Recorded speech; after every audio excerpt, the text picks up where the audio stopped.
What's the future of Agile? Agility. Agile as a career choice. Welcome to Scaling with Agility. I'm Yuval. A while ago, I joined Jonathan Stark on his podcast Teaching Hourly to discuss the current state of Agile as a platform, how it has evolved over the years, and what practitioners should consider as the platform matures. Jonathan primarily focuses on advice for freelancers, consultants, on ditching hourly billing through positioning, productized services, and pricing advice. If, like me, you're a freelancer, solopreneur, Agile practitioner, or are considering becoming one, I'm sure you'll find Jonathan's materials interesting. I certainly do. He recently published a series on platform specialization, which I thought was very relevant to the Agile space.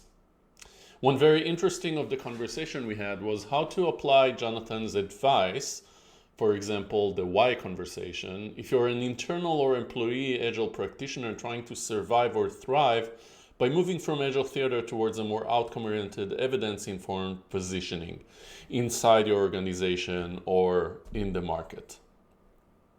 I hope you enjoy this conversation I had with Jonathan. I'd love to hear from you in the comments what you thought about this and what you're currently doing about what's happening in the Agile space.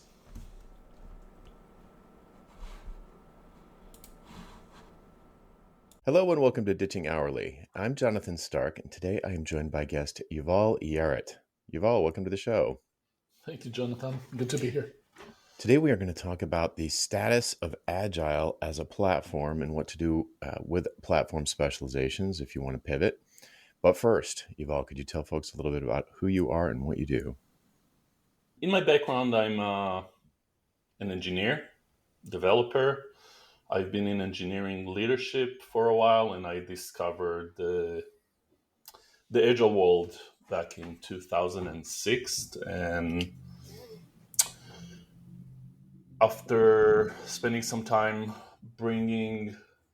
using Agile to improve my own engineering product organization, I switched over to the dark side of consulting and coaching and helped other organizations, other leaders like me, drive change in their organization and improvement using Agile techniques. So I've been in this space for a while. If you do the numbers, I've seen it rise to popularity. I see it cross the chasm, you might say. And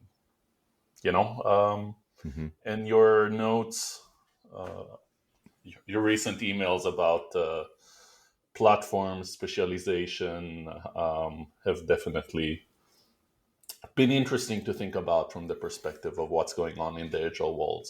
So that was almost 20 years ago when you sort of discovered Agile. What was Agile like back then? What was to the extent that you were aware of it as a platform? You used it as a tool, and then what happened? Yeah. So even back then, Agile was an industrial complex of sorts, as we call it these days. There was a certification industry. I looked at different things. I read some books, but eventually, one important thing that I've done is I went into a classroom for 2 days and learned from a certified Scrum trainer and became a certified Scrum master.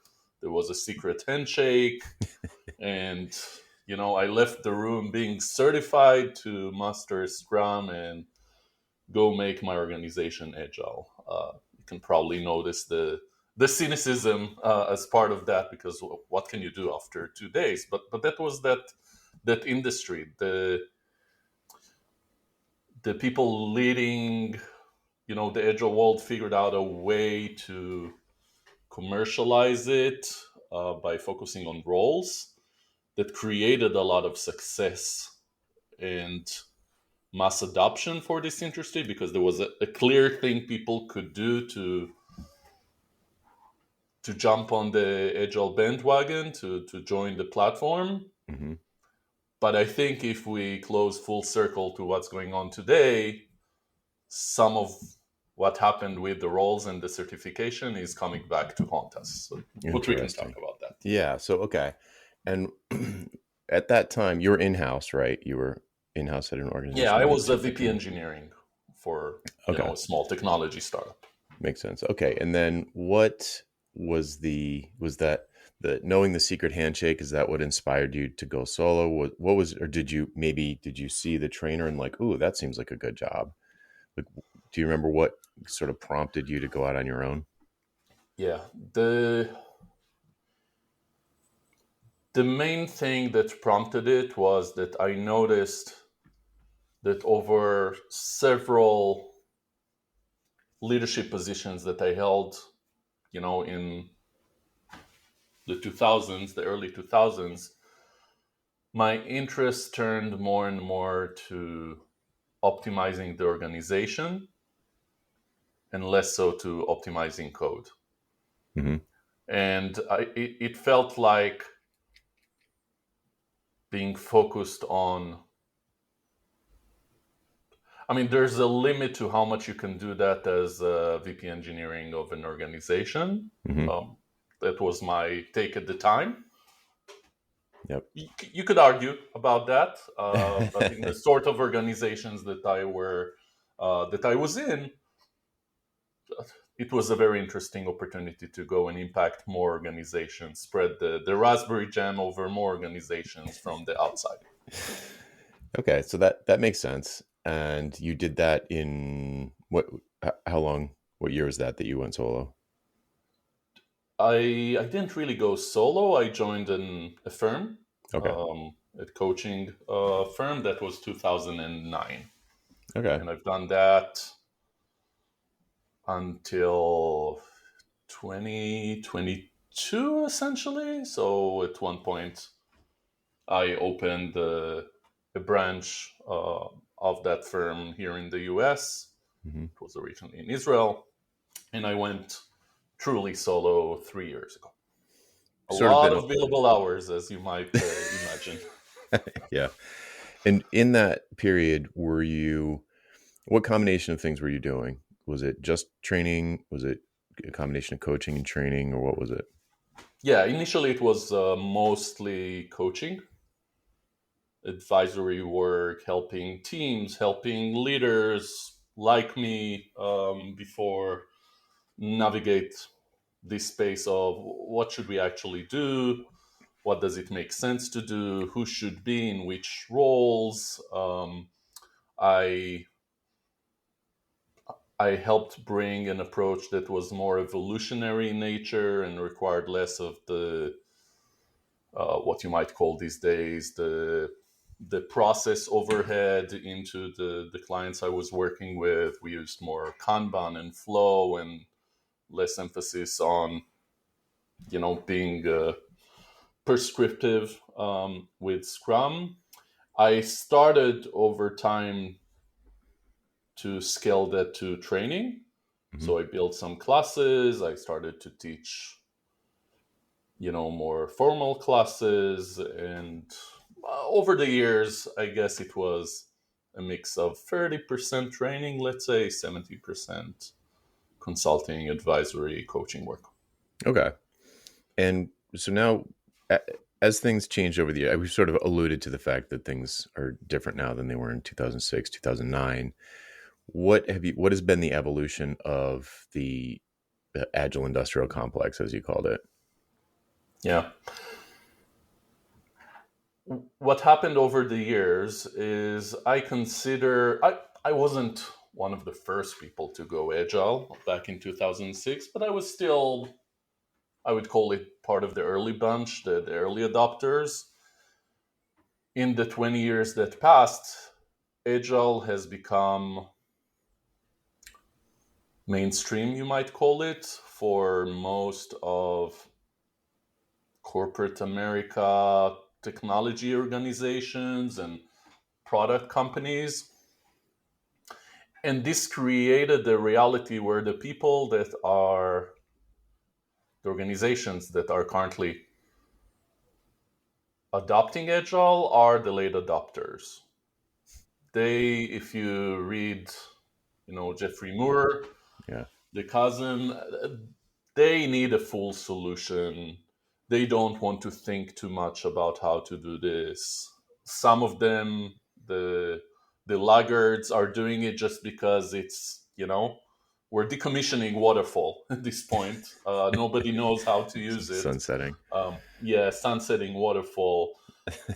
And, you know, there, this created this pattern, which I call the Agile theater, which is essentially just give me the easiest thing to do so that I could say that I'm Agile. It's like, I don't know, to use the technology world, it's like I would need to go to the cloud. So let's lift and shift our application and put it on the cloud. Is that really going to help a lot with, the things we're looking for the cloud to solve? I don't know, but if all we're doing is trying to go to the cloud in order to say that we're in the cloud, then maybe that's good enough.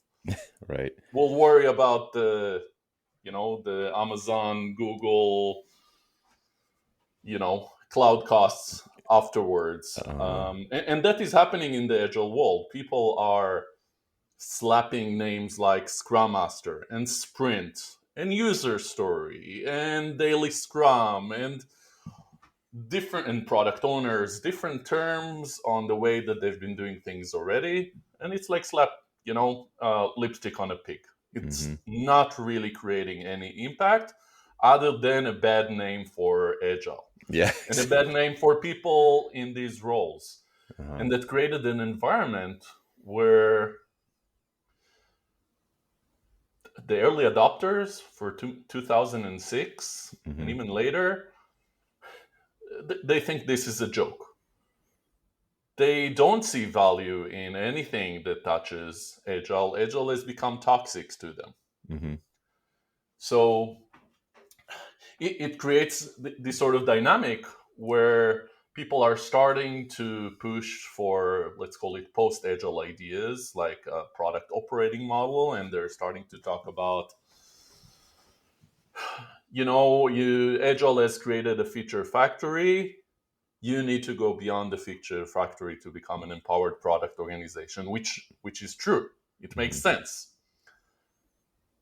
And a lot of people in the trenches of the Agile world, people that chose to jump on the bandwagon and become practitioners, both, and it's slightly different stories, but both internally in organizations as well as externally, they're finding themselves on a burning platform, to use your metaphor. And it's funny because we use the burning platform metaphor, for change management as well. The reason some organizations went into Agile is because their previous things didn't work. Yeah. But a lot of organizations went into Agile just because of FOMO. Right. Yeah. So so a couple of things to just call out for the listener. That's the book, Jeffrey Moore's book, Crossing the Chasm, is what you were referring to, and the early adopters all the way to the laggards, and it sort of goes through the mainstream on the way there. And this happens regularly with successful platforms of all types. It's certainly not limited to Agile. I mean, the book is about a product reaching sort of mass adoption, or whatever you call it, whatever he calls it. In the platform space, just to give some background on the emails that you referred to, the platform space, it can be very, very beneficial to a practitioner to be an early adopter on a platform that does end up crossing the chasm and reaching mass adoption, and then eventually tailing out to the people who don't really want to do it, but they're kind of forced, or it's FOMO, and they don't really care, and they're not going to do it, air quotes, the right way. And what happens so I talk in the emails about two different reasons why you might end up wanting to jump off the platform specialization that you have. And one of them is that the platform is so successful that too many people jump on the bandwagon and they just like pollute the whole area. The terms become meaningless because they don't really understand them. They're just saying them. It's theater. They're just saying the lines without really understanding what's behind it. And in the other way that the other way is that the platform just never crosses the chasm. it has like a real good ramp up with early adopters, and people seem to get really excited about it, but then some new shiny object comes along and it doesn't last that long. So mobile was definitely like this for me. Like a lot of the things that you just said, I remember getting to the laggards when they were just like, we need mobile responsive. And I was just like, okay, this is over. Like people are asking for something. They don't even understand what they're asking for. It's just a checkbox that they have to report to their board of directors or something. I don't know what the actual motivation was, but even mobile, which was the most widely adopted technology of all time, eventually tails out. Eventually it reaches everyone or it just fails. It becomes a commodity, Yeah, right? exactly. Right. And you get all of these early adopters. You get these late adopters that jump on the bandwagon, and they're younger. They don't have as many wives and kids and dogs, or spouses, kids and dogs, and they undercut you and they make a bad name for the platform. All of these things happen. And eventually, I guess it's sort of a natural life cycle for a platform to go through one of these things, but eventually they don't. It's hard to think of one that lasts indefinitely in a way that's beneficial to people like us who are platform specialists. Okay, so there's a little bit of background there. It's not just Agile; it's everything really. If you have a platform specialization, I didn't say the good part. The good part, just briefly, is at the beginning, you don't have to do any marketing because you're one of the early people, and the platform is taking off, so they have money to spend, and clients are throwing money at them, and then they distribute the money to the platform. They usually have different names for them, but like some kind of experts, in your case was certified scrum masters or instructors into the certification program. But whatever it is, you get a huge business benefit early on because the platform itself is attracting clients for you. So keeping an eye peeled for when it starts to get into the laggards is a good idea. Or like if you go to a conference for the platform, like an Agile conference, and everyone is half your age, it starts to be like, okay, we might be to the bandwagon stage. Okay. So how, you're just one person. How many Agile practitioners do you think there are? Like people that are, let's say, certified? Are we talking hundreds of I thousands? think it's hundreds of thousands of people that have been certified at this point. Okay. So quite a Um, few. yeah. And you're just one. So like how prevalent is this idea? Like, are you way, way early to recognize that uh, things, not all is well, or is it just the early No, I mean, adopters? if you the meme around Agile being dead is going around. The religious wars between the product operating model gang and the Agile gang, it's going around. I think it's pretty much out there. Mm-hmm. The There's concrete data about certification market demand going Mm-hmm. down dramatically, and it's not just the economy. It seems Mm-hmm. there are multiple things that are happening. It's like a perfect storm. Yeah. It's both. The way it feels to me, it's both what's going on in the life cycle of Agile. It's people want a different learning experience. People are spending less on enablement roles. Mm-hmm.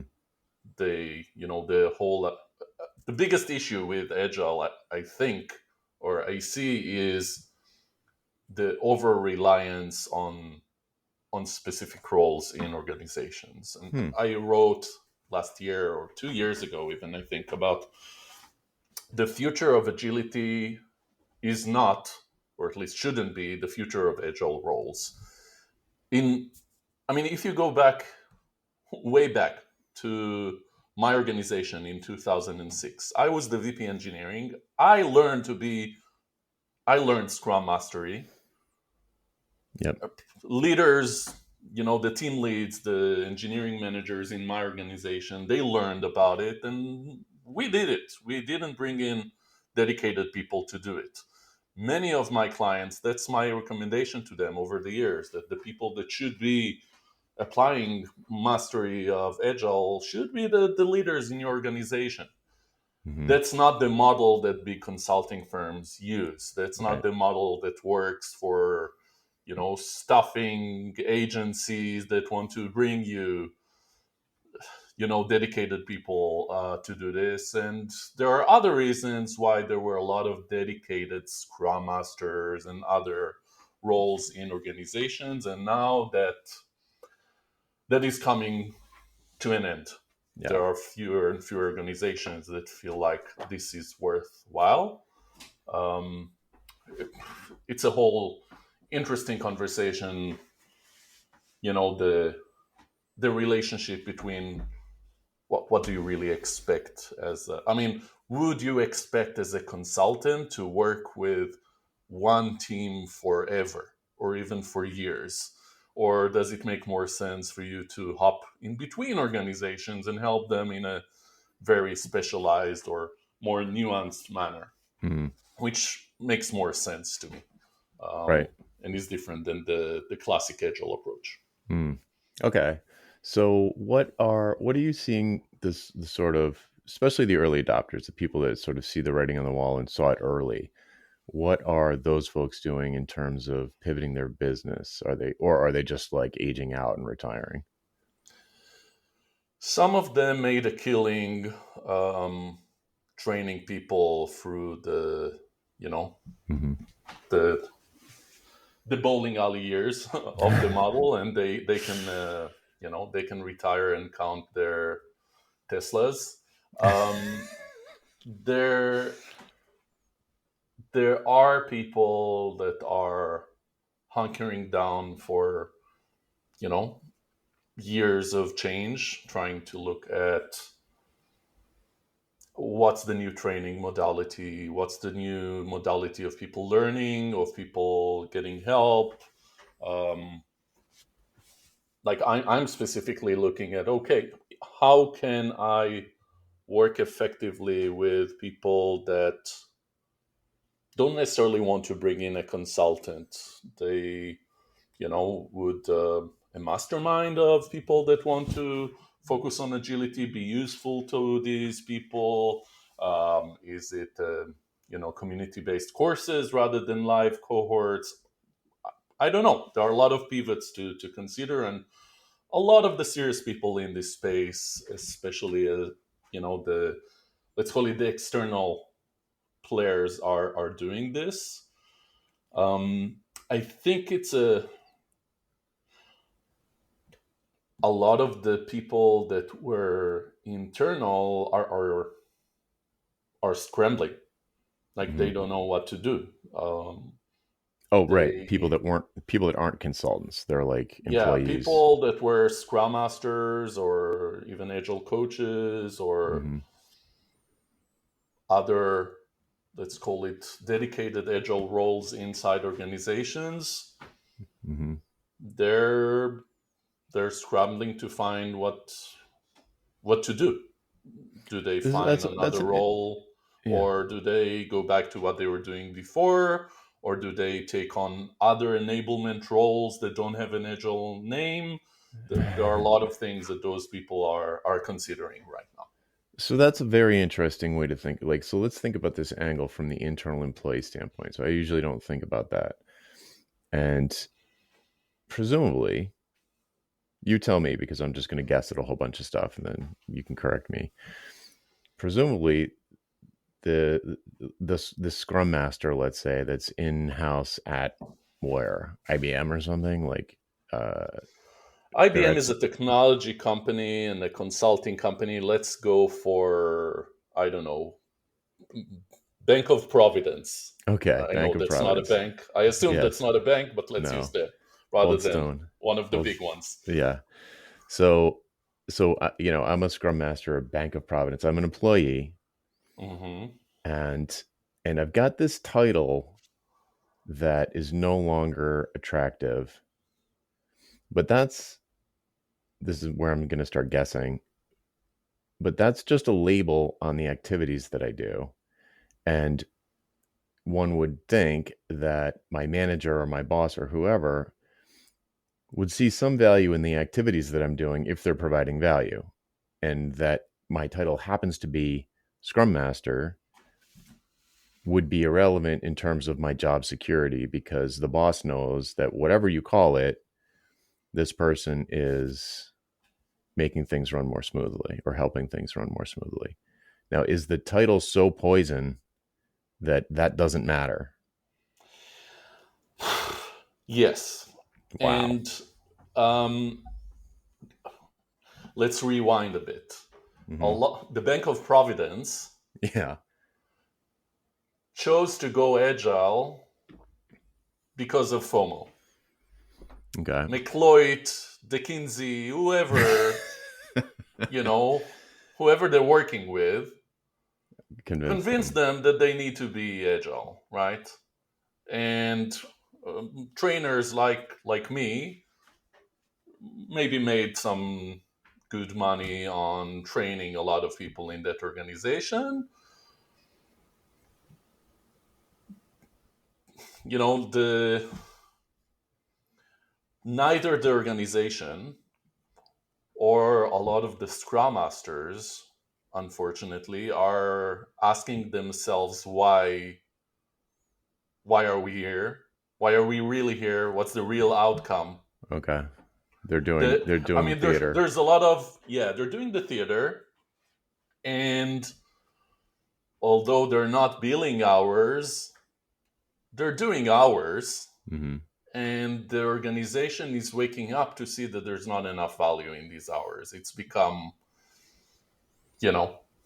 it's become too much of a theater that's not connected to real outcomes. Yep. So Which is so organizations ironic. these days, yes, it is. Yeah. So my advice, to be honest, there are there are different situations. One context is it's too late. The Bank of Providence decided to cut all of its, agile roles, and all of these people will enjoy the unemployment policies of the great state of Rhode Island for a while, and we'll look for other organizations where they can do this. Mm-hmm. The other situation is that the Bank of Providence is starting to ask some tough questions around why should we do this, or that those scrum masters or any people in that role will learn from what we need to do as consultants and focus on evidence, on outcomes. Yeah. Have that why conversation. There's this Netflix, I don't know if you talked about it, but there's this Netflix question where people are in people managers are encouraged to have a conversation with their employees once in a while. How hard will you fight for me to stay here if I decided to go somewhere else? So the employee asked their own manager, this. Yes. Okay. Yes. Why And is it's a that called conversation that they should have. Why is I that need to called the look it up Netflix question? because Netflix, use that Oh, they do practice. this. They I talk see. about it. Yeah, they do. They talk about it in the book about the Netflix culture. Gotcha. I can Okay. look up the reference. Yeah. It's a very pointy question to ask. It's Mm-hmm. a version of your Right. why conversation Yes. for an internal employee. I think a lot of people in the agile space would be frightened to ask this question right now. Yeah. Yeah. Okay. But they should start with asking it themselves. Mm-hmm. They should start with, for themselves, thinking, what do I need to do that doesn't rely on my title to be here, that will provide value? How can I connect what I'm doing to evidence, to expensive problems? Mm-hmm. And hopefully that can help them get off the platform of Agile and Right. start to be useful. Right. I mean, this is just general good employee advice across the board. and really anyone who's accepting money from someone, you should be trying to provide a positive ROI in a recognizable format. So the difference here, or sort of the thing that makes it extra painful or widespread, is that there's a label on all of these people that, rightly or wrongly, is, according to what you're saying, is sort of is now toxic or frowned upon. And it's just like, to get rid of all of the agile people, and it's easy to find them because it's right in their title. And maybe it's too broad of a brush, because maybe some people were doing really delivering outcomes, but it becomes a bad sign or whatever. This is what happens when platforms flip. It's like it turns from a good thing into either the old way or the way that doesn't actually work or whatever, and it ends up the bad name starts coming around. Yeah, I mean, to be honest, I don't know the details of the mobile platform bandwagon, and it will be interesting to see what happens with Gen AI in a couple of years. Yeah. But at least in the Agile space, it's not just that Agile has become a commodity and you don't need these people. It's not just that we solved all of the problems and everybody, has a great mobile responsive site or a great Agile team that's able to deliver value. The whole reason for the rise of the product operating model is that there are a lot of Agile theaters, there are a lot of product theaters and feature factories, and people aren't really driving work around outcomes and why. The irony is like multi-layered here. But the question that I think we as Agile practitioners, the Agile community, leaders in this community, and I see myself as a leader in this community at some level, Mm-hmm. we need to ask ourselves, how have we been complicit in creating this condition? Mm-hmm. And I think we have, in a way, both as leaders and as well as practitioners. We've created this reality where we are considered overhead and not value add. Mm. It might be too late to do something about it for Agile. It might not be too late. Mm-hmm. But Well, we're I still think that's a sunsetting question each waterfall. individual. Yeah, yes. Each individual should probably, I mean, it's a question I think individuals should start asking themselves. How have I been complicit and what can I do about it to Mm-hmm. create a different reality? Yeah, so I can chime in with a little anecdote there that would perhaps give some people hope, if that's warranted.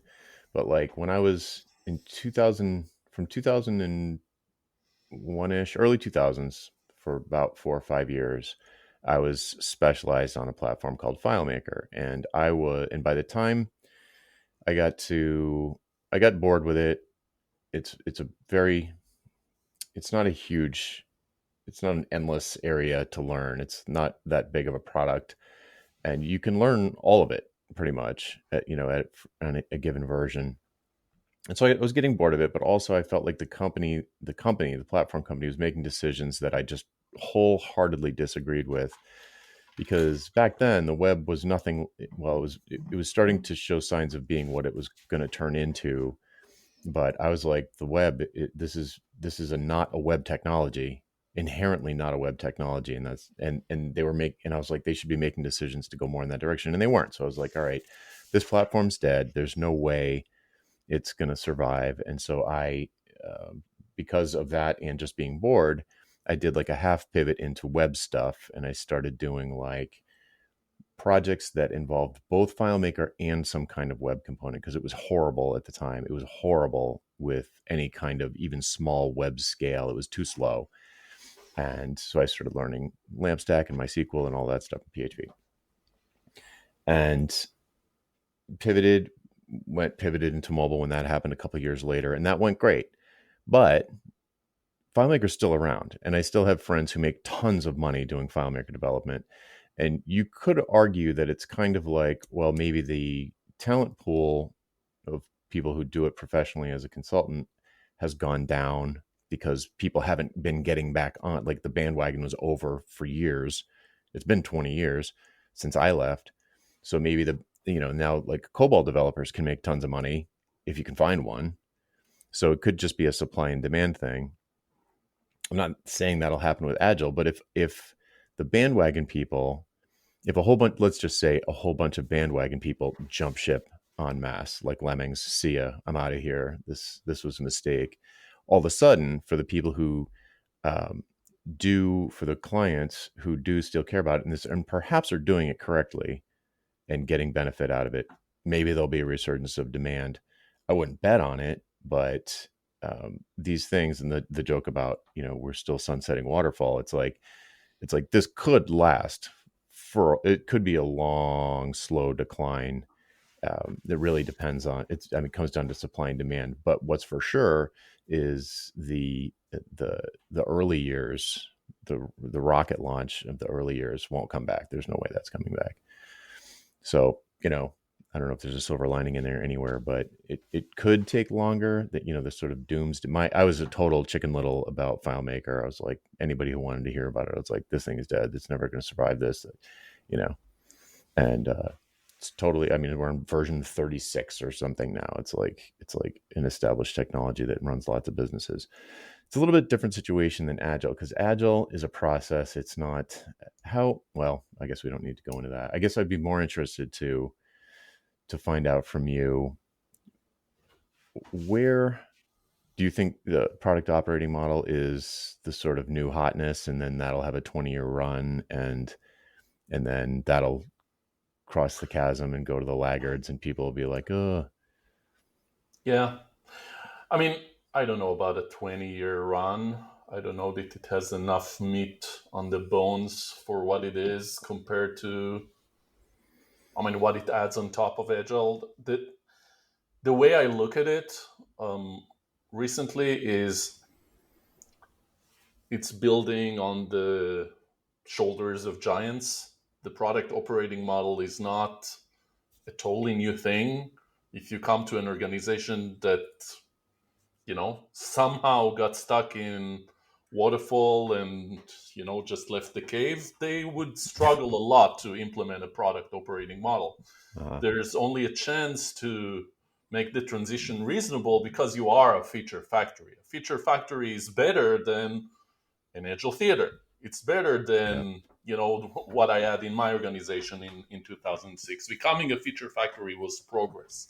So Mhm. I my hope is that after the toxicity that we're going through, organizations will realize, it's not that agility isn't relevant anymore. It's just, a different shape, a different form, a different way to activate and instantiate it. We don't need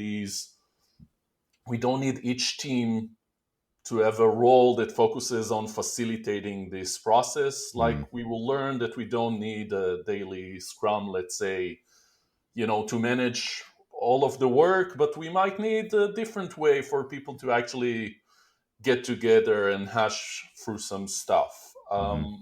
Those shifts would happen. I think the bottom line is we will have a significantly smaller number of people that dedicate their career to something like Agile, whatever it's called. Mhm. You will need to specialize. You will need to start to think like consultants need to start to think and build your solar system. What are you focused on? Where are you really valuable? Mhm. Yep. Make sure that you can talk clearly about what you help people do, and not just say I am a scrum master. Yeah, and let Not them just I connect the dots. facilitate the daily scrum, but what is it that I help people deliver magic together. Whatever it is, I'm the glue Yeah. that makes teams work. Yeah. In parallel, which is another silver lining promising thing, is I do see companies that are not the classic corporate America technology organization just getting into this space. Whether it's the Gillettes of the world that are using agile techniques to design razors Mm-hmm. more collaboratively and with faster, feedback loops. Whether it's biotech firms in the Boston area that are just starting to figure out how to do this, how to leverage these techniques, and will need specialized help, Mm-hmm. or whether it is, you know, I was just chatting with somebody, swimming schools, small private equity backed, organizations that have a technology organization that is smaller, that haven't gone through the buzz and the FOMO of the larger organizations. They're still working on these things. I Mm. know you talked about your experience with credit unions in the Yeah. past. Yeah. Credit unions are agile already, but most of them. But there's still more and more organizations that would do this. You don't have to go for, the Bank of America and Capital One and do agile there. Right. So One of the things that I talk about in terms of like what are your options when you pivot, or what are your options when you're on a platform that has either reached the bandwagon stage and you're just getting undercut, there's too much supply, or the platform is genuinely in decline, or both. What can you do? And for people who have been doing it for a long time and have as consultants, and a dead giveaway is if they get rehired and referred by past clients, it means they did something right. So whatever you label it, you've been doing something right. Even though I might say, oh, I'm a FileMaker expert, and they're like, we have FileMaker, we like it, we need it, and it has some problems. Could you fix it? So okay, and then if FileMaker disappeared, there are tons of skills that I developed in that capacity around just like they're basically, I didn't know this at the time, but they're basically product skills, like talking to the end users and understanding what their actual use cases are, and like prioritizing features based on low hanging fruit and all of these things. And I didn't know that. And so there's two things that I'm going to tell you. One thing is that you can focus more on, for people that are actually not doing theater, people who have been delivering value, and you can tell because you get rehired or referred. Those people might be able to sort of deconstruct or just sort of remove the agile carapace off of their actual skills and sell those. So like organizational change management has been a thing since there have been organizations. So like, okay, but that's very general, sort of horizontal capability that benefited at one time from having the agile label wrapped up in an agile wrapper. Now the wrapper's gross, so we don't want that wrapper anymore. So people could pivot to just the outcomes of the underlying thing. So like I help you ship features faster. Like I help you crank through your backlog. I help you have fewer show-stopping bugs in production. Whatever the outcomes are that you have delivered to clients in the past, focus on the outcomes and sell the outcomes. So that's one way to do it. Another way to do it is, even if you don't take the wrapper off, um, looking back over your past clients and saying like, you know what, I really feel like I delivered a lot of value with my biotech clients, or one particular biotech client, or one bank or credit, whatever, one or two, maybe it'd be great if you had three clients that are in a sector, there's something similar about them. And you're like, okay, I'm going to specialize in those. And then decide whether or not you're going to jettison the agile language in your marketing based on where they're at in their journey, let's say. So a lot of people I work with, they, like me, like I used to work with Fortune 500 companies. Like I would just get emails from Fortune 500 companies being like, we need to talk to you. It was great. I thought it was going to last forever. And then mobile topped out. So what ends up happening is, a lot of times the sweet spot for a solo consultant is a client that's of a particular size, headcount wise. Depends on the industry, which heads count. So like if they have a lot of field workers, that might be, they don't count as, it's really only 10 people in management. And there's like 800 guys in trucks. But it's a lot of times around a revenue number or a head count, and those things are often correlated.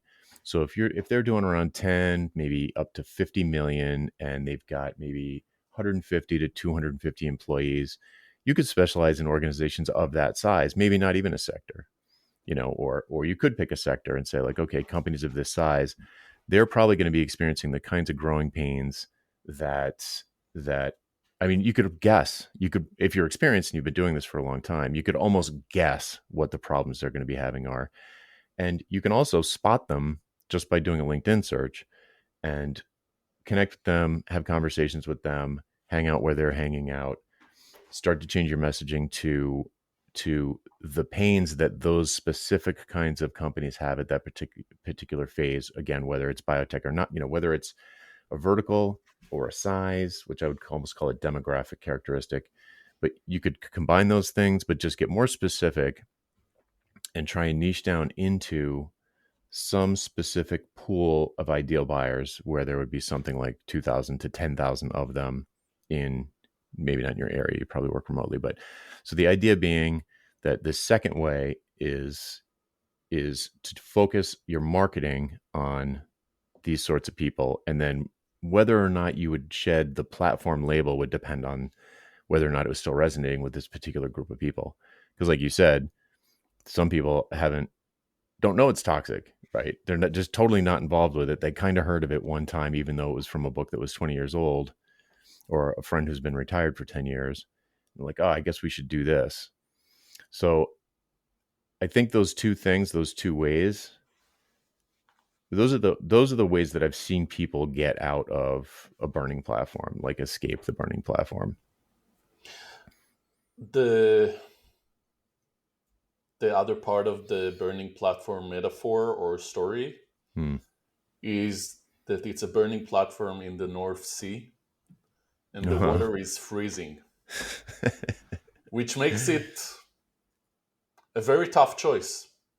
And for a lot of the practitioners in this space, they've been comfy on the platform. Oh yeah. There's a PlayStation, there's heat, it's a good life. Oh yeah. No, this is not fun. Jumping into the freezing water. I mean, yes, cold plunges are a thing, but it's not fun to jump out of the platform. It's not fun to start to see yourself, as somebody that has to. I mean, a lot of these people don't want to become consultants, and there's a nuance on how you actually apply all of these recommendations as a W-2 employee or whatever it is, where you hang out. I think there's probably a thing there. There's probably I start to look specifically in the sort of organizations that you talk about and not look for, positions in, the usual places. No, I'm not going to go and look at the other bank across the street because, what's going to happen. There are,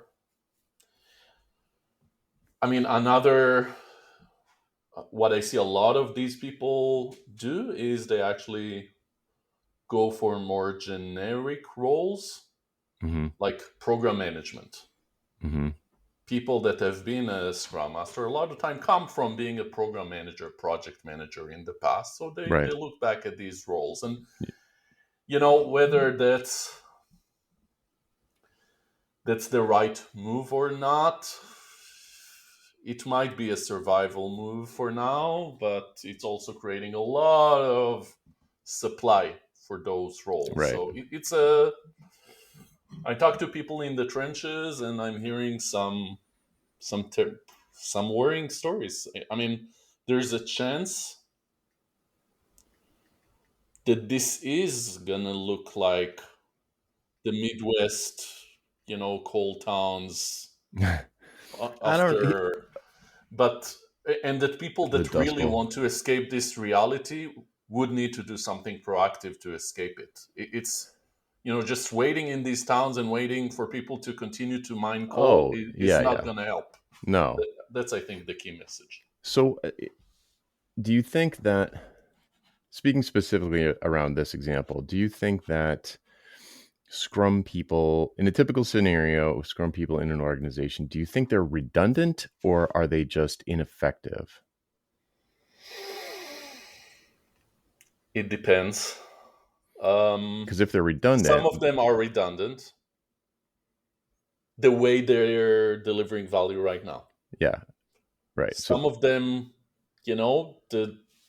are not delivering any value. They're just running the theater. That's more than redundant, I would say.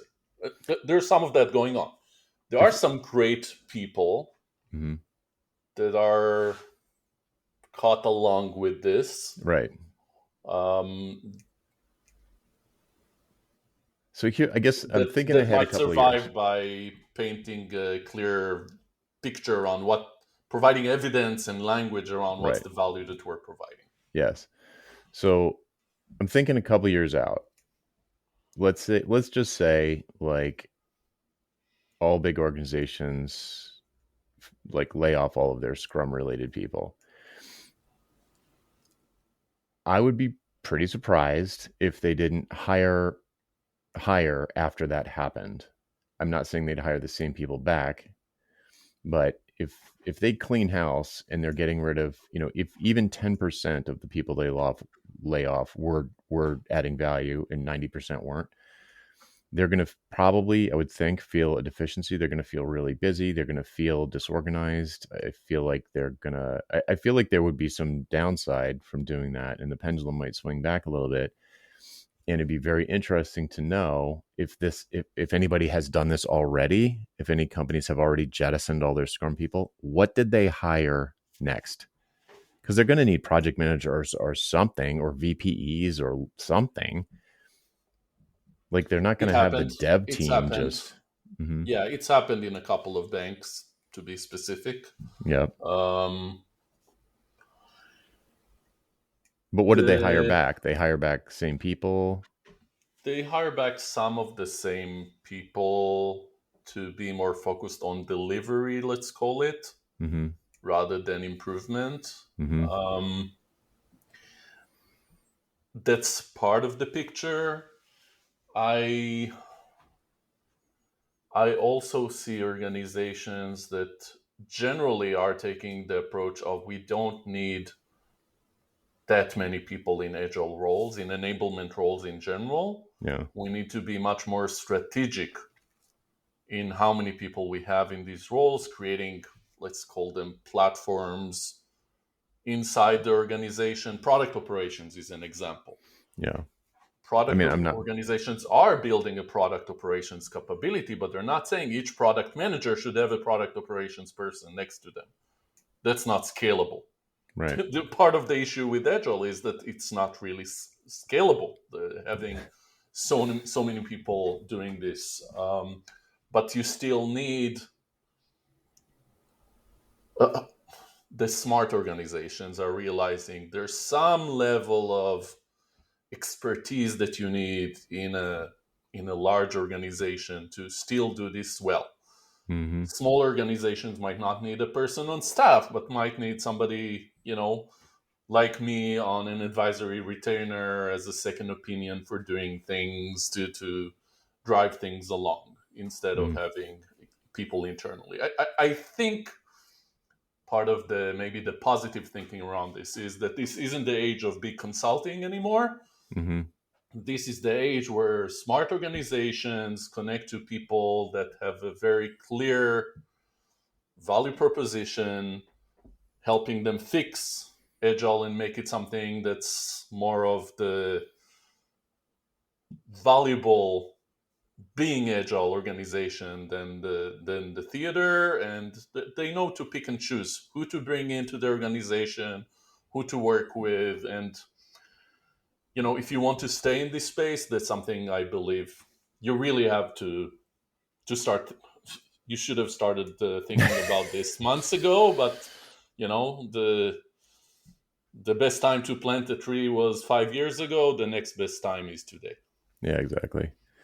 Or go into be an AI transformation consultant. That's Consultant. Yeah. that's Exactly. also becoming a popular thing for agilists to do. Is that right?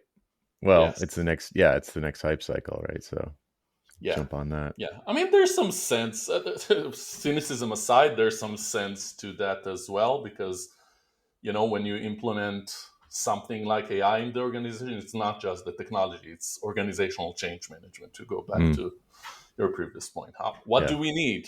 How do we actually do that in an iterative way that involves people and collaborate around it? So Right.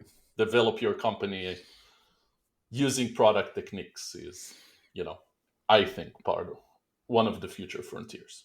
Yeah. I mean, I agree with you that this is cold water to be swimming around in, but businesses have problems, and a lot of them are organizational, systemic, around managing people. So if someone genuinely has the skills behind the labels, there's probably value they can add. But to your point, it's like, what, how are you, have you been articulating that? What sort of, what would your boss point to say, oh yeah, like you totally, it was a big, whoever, Alice completely contributed to this outcome. Agile, not agile, who cares? If Alice wasn't here, I don't know how we would have done this. Maybe there's someone else who could have done it.